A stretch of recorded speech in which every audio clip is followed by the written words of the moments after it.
Pare tudo o que você está fazendo.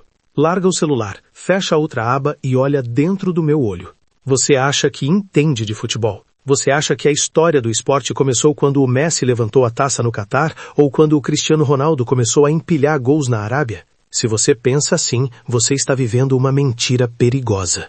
Hoje, dia 29 de janeiro de 2026, enquanto o mundo do futebol se estapeia por transferências de garotos de 18 anos valendo 200 milhões de euros, um segredo enterrado nos arquivos mais profundos da Vila Belmiro e da sede da FIFA em Zurique finalmente veio à tona. Um segredo que envolve o nome de Edson Arantes do Nascimento. Não o Pelé que você vê nos cartazes bonitinhos de marketing, mas o Pelé que o sistema tentou silenciar. Existe uma informação, um detalhe técnico e familiar bizarro que muda completamente a percepção de quem foi o maior de todos os tempos. Algo que envolve um contrato nunca assinado com o Real Madrid e uma cláusula de patrimônio nacional que foi usada como uma coleira de ouro. Você sabia disso? Você tem coragem de descobrir o que estava escondido por trás da coroa? Fica até o final, porque o que eu vou revelar no último minuto deste vídeo vai fazer você questionar se tudo o que você aprendeu sobre a história das Copas do Mundo foi uma versão editada para crianças. O rei tem uma face oculta. E hoje o filtro vai cair. Estamos em plena janela de transferências de janeiro de 2026. O mercado está insano. Jogadores medianos estão sendo vendidos por valores que comprariam países pequenos. Mas olha que bizarro. Se pegarmos os dados estatísticos atualizados agora, em janeiro de 2026, e aplicarmos a inflação do futebol moderno, o passe do Pelé no seu auge, em 1962, bateria a casa dos 2 bilhões de euros. Sim, você não ouviu errado. 2 bilhões.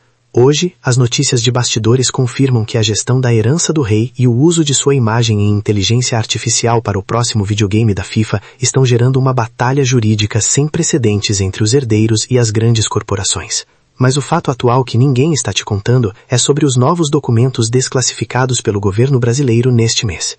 Eles mostram que Pelé não foi apenas um jogador, ele foi o primeiro diplomata de chuteiras em um nível de espionagem. Em janeiro de 2026, descobriu-se que Pelé foi monitorado por 3 agências de inteligência diferentes durante a Copa de 70. Por quê? Porque o impacto dele era tão grande que ele poderia parar guerras, e ele parou na Nigéria. Mas o que ninguém sabia até hoje é que ele quase foi impedido de jogar a final por uma pressão política que envolvia sua vida pessoal e um suposto dossiê familiar que os militares usavam para mantê-lo sob controle. Enquanto você olha o Instagram do Neymar ou as estatísticas do Haaland, saiba que o efeito Pelé em 2026 ainda dita como os contratos de direitos de imagem são feitos.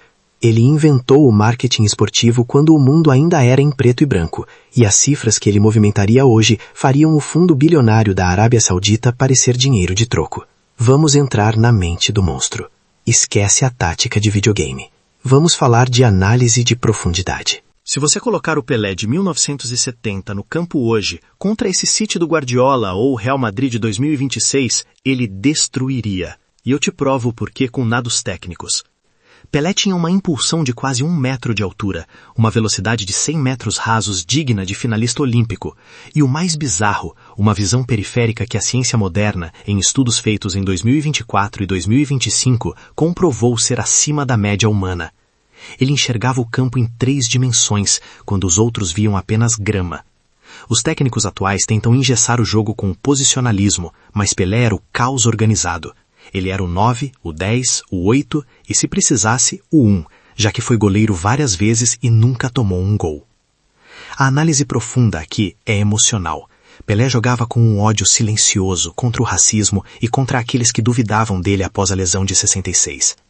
O que os analistas de desempenho de 2026 chamam de Mindset Pro, Pelé chamava de sobrevivência. Ele não queria apenas vencer, ele queria humilhar a resistência física do adversário. Ele antecipava o movimento do zagueiro 3 segundos antes. 3 segundos no futebol profissional é uma eternidade. É a diferença entre um gol antológico e um desarme comum. A tática dele é a desconstrução do espaço. Ele atraía 3 marcadores para liberar o Carlos Alberto Torres, mas ele sabia exatamente o milímetro onde a bola deveria estar.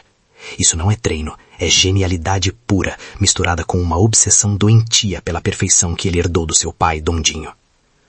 Mas agora o clima vai pesar. Vamos falar do lado B. Vamos falar da polêmica oculta que os documentários oficiais costumam ignorar. O vestiário do Santos nos anos 60 era uma zona de guerra de egos, e Pelé, apesar da imagem de bom moço, era o ditador implacável daquela dinastia. Rumores de bastidores que voltaram a circular agora, com as memórias de ex-jogadores sendo publicadas postumamente em 2026, revelam que Pelé tinha uma rede de influência que decidia quem era contratado e quem era demitido. E tem a questão familiar, a ferida que nunca fechou, a história de Sandra Regina. Em 2026, novos detalhes sobre a disputa judicial de herança trazem à tona o quanto o sistema Pelé trabalhou para blindar a imagem do rei, muitas vezes às custas de uma crueldade emocional que o mundo nunca perdoou totalmente. E os contratos ocultos. Descobriu-se que Pelé tinha um acordo secreto com a Pepsi e com a Coca-Cola ao mesmo tempo em territórios diferentes nos anos 70, algo que hoje daria uma quebra de contrato bilionária. Ninguém fala sobre as vezes em que ele quase saiu do Santos para a Inter de Milão e o governo brasileiro interveio secretamente, ameaçando o clube italiano com retaliações diplomáticas se levassem o patrimônio nacional. Pelé era um prisioneiro da sua própria grandeza. Ele era o homem mais famoso do planeta, mas não podia decidir o próprio destino comercial. Isso gerou uma série de investimentos fracassados em empresas de construção e mineração nos anos 80, cujos processos judiciais ainda se arrastam e estão explodindo agora no inventário de 2026. O rei era infalível em campo, mas fora dele, ele foi cercado por abutres que sugaram sua energia até o último dia. Você sabia disso sobre o Pelé? Você sabia que ele jogou uma partida inteira com uma costela fraturada em 1970 e ninguém percebeu porque ele não deu um único sinal de dor? Você sabia que o 10º gol foi planejado pela ditadura para acontecer no Maracanã por puro simbolismo político? O rei Edson Arantes do Nascimento é uma figura de luz, mas as sombras que o cercam são o que o tornam humano. Ele não foi um santo.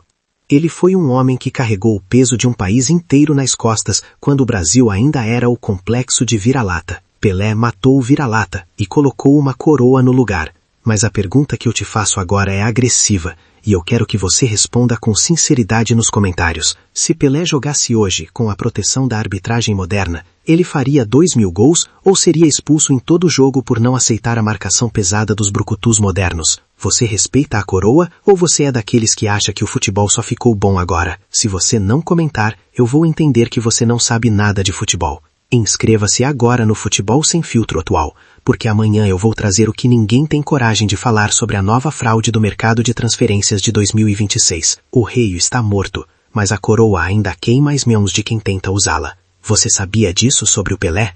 Responde aí se tiver coragem.